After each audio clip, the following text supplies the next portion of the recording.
So I'm presenting on firefighter exposure and reproduction, so looking at the exposure we face from chemicals in the fire smoke and how that can affect reproduction for males and females.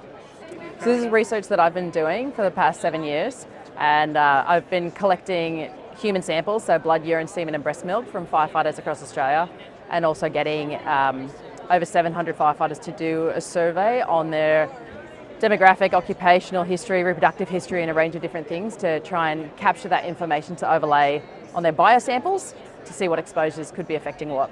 So it's an exploratory study, so there are no definitive outcomes that can come from it, but it's certainly, there's enough evidence to suggest a lot more work needs to be done for one, and two, there's something going on. So when we have a group of otherwise, let's talk about firefighting men, for example, assumed to be fit, healthy group of individuals.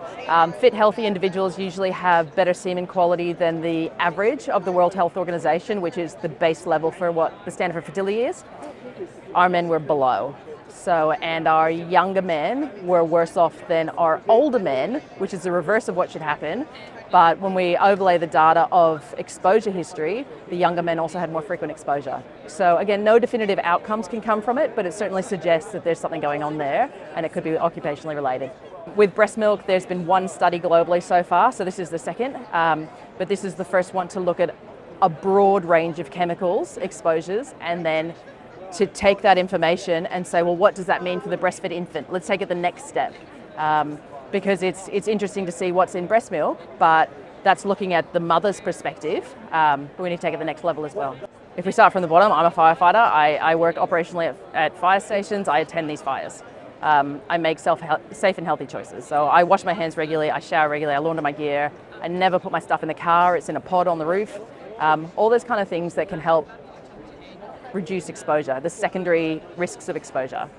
But then from the fire service perspective, it's making sure that all the appropriate breathing apparatus is available, making sure that there are adequate laundry facilities available, that everyone has the right gear that required for the job, that they have, and this might sound shocking, but it's true, that they actually have somewhere to wash themselves at the station privately, so they can attend to that as quickly as possible. So it's coming from both ends, and it will not be solved from just one side or the other. We need to meet in the middle, but I'm hoping that that's a bit of a takeaway.